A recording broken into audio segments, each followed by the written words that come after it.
Good morning, class. I hope you all are very good and fine. So, basically, today we will discuss the chapter number 3 of the Hornbill. So, open your books first. It is the part 1 of the chapter. And listen carefully because this chapter is really confusing. ये chapter काफ़ी ज़्यादा confusing है. इस वजह से आप लोग को थोड़ा ज़्यादा फोकस करना पड़ेगा, right?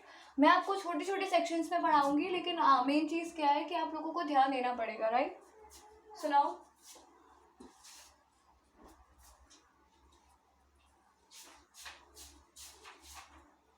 Yeah. Page lesson number 3. Hornbill.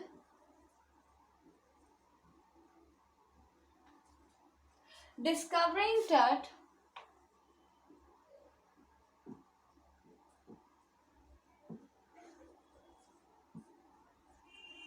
Discovering Tut, the saga continues.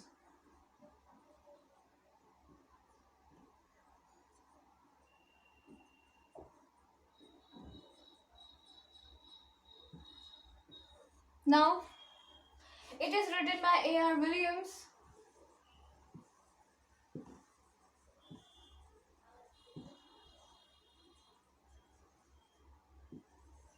Yes. Page number 22.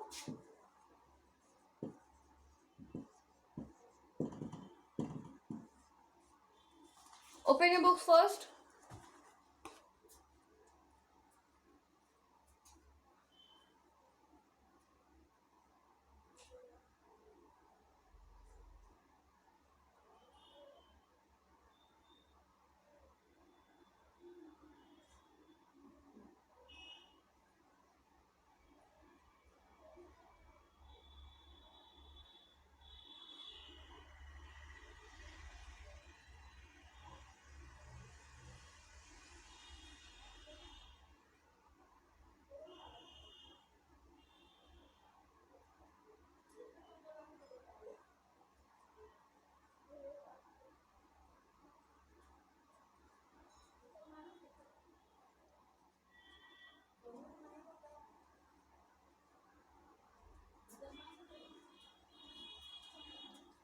क्या बताया जा रहा है कि ये जो चैप्टर है ये बेसिकली डिस्कवरिंग टट. अब टट कौन है?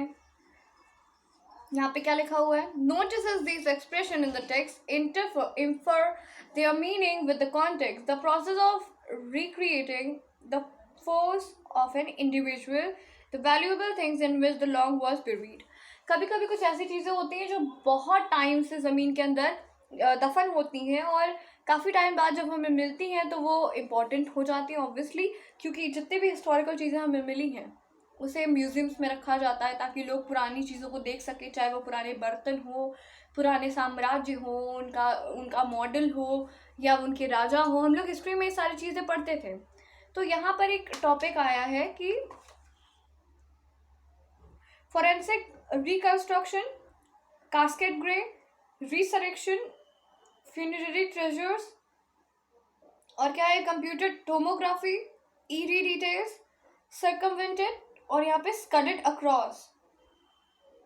ऐसे करके कई टॉपिक्स जो यहाँ पे दिए हुए हैं जो कि किसके बारे में है? ऑब्वियस ही बात है, डिस्कवरिंग मतलब किसी चीज़ को ढूंढा गया.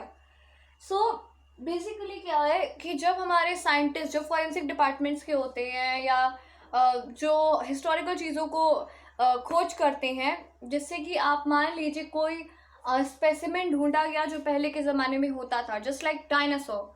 अगर डायनासोर के स्केलेटन कहीं पर भी मिलता है तो हिस्टोरिकल लोग उसे पता करेंगे, उसकी रिसर्च होगी, उसके बारे में नॉलेज गेन करेंगे कि ये किस टाइम का है, किस एरा का है, किस पीरियड का है, ये किस टाइम पे कैसा बिलोंग करता था, इसकी बॉडी कैसे थी. तो ये सारी चीज़ें वो देखते हैं. तो इसी तरीके से जब कोई हिस्टोरिकल चीज़ें हमें मिलती हैं, और डिस्कवर करना का मतलब होता है खोज करना, तो अभी भी ऐसी बहुत सारी चीज़ें हैं जो दुनिया में बहुत अलग अलग जगह पर दफन हैं और उन्हें निकाल कर देखना is a kind of treasure. ठीक है, आगे. तो यहाँ पे एक ऐसे पर्सन के बारे में बताया जा रहा है who was really important in to the historical period. और ऐसा कहा जाता था कि वो बहुत ज़्यादा कम एज में ही उनकी डेथ हो गई थी. दैट इज टट.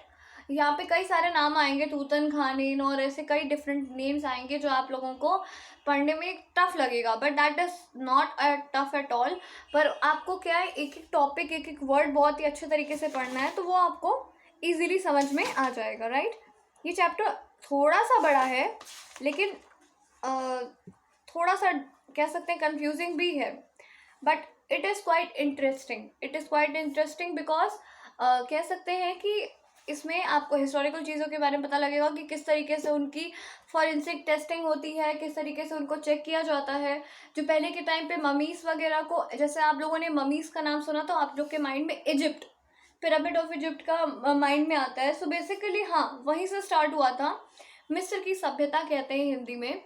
सो वहाँ पे क्या था कि लोगों को दफनाया जाता था उनके ख़त्म होने के बाद, उनके डेथ होने के बाद, और उनके आस जो भी सारे आर्टिकल्स होते थे जो उन्हें पसंद होते थे, साथ में वो सारी चीज़ें उनके ब्यूरी की जाती थी, दफनाई जाती थी, डाली जाती थी। सो ये जो चीज़ें थी वो बेसिकली काफ़ी ज़्यादा डिफ़िकल्ट थी कह सकते हैं उन तौर पर। जैसे आज के टाइम पे क्या है, लोगों को इतने सारी पॉपुलेशन है कि सबके लिए ये सारी चीज़ें करना पॉसिबल नहीं है।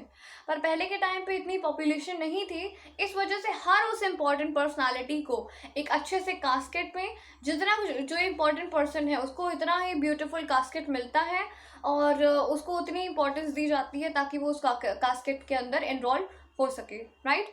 सो नाउ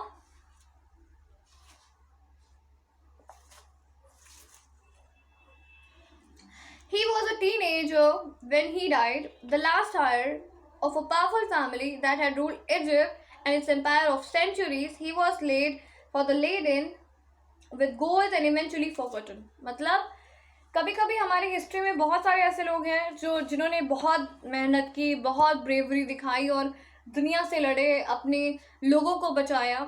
ऐसे हम लोगों ने बहुत सारे लोगों के नाम पढ़े हैं, बहुत सारे आइडल लोग हैं, बहुत सारे आइडियल पर्सनालिटीज़ हैं जो हमें कह सकते हैं कि एक अच्छी नॉलेज, एक अच्छी सीख देते हैं, लेकिन बेसिकली क्या है, हम उन्हें भूल जाते हैं, right.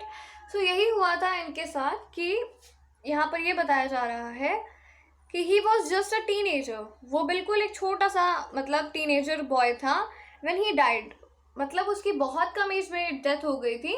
The last heir of the powerful family that had ruled Egypt, मतलब हायर का मतलब होता है उत्तराधिकारी। उत्तराधिकारी means the person who ruled on the kingdom, और कह सकते हैं कि वो सबसे कम एज का पर्सन था, टीन एज बॉय था जब उसकी डेथ हुई थी। और उसकी फैमिली ने ऑलमोस्ट कई सालों तक, ऑलमोस्ट 1000 ईयर्स तक या उससे भी ज़्यादा कह सकते हैं इजिप्ट पे राज किया था। He was laid to the rest of the laden with the gold and eventually forgotten, मतलब उसे कैसे कास्केट में रखा गया, जो पूरा का पूरा जो कास्केट था वो सोने का बना हुआ था और उससे लोग भूल चुके थे। Since the discovery of his tomb in 1922, आप लोग को छोटी मोटी डेट्स याद करनी पड़ेंगी। It is on page number, ये तो लिखा हुआ है ना, पेज नंबर 22, यस। अब यहाँ पे क्या बताया जा रहा है कि डिस्कवरिंग टट, मतलब उसको जब डिस्कवर किया गया, दैट वाज ऑलमोस्ट 1922 जब उसका टॉम डिस्कवर किया गया। So that was almost 1922।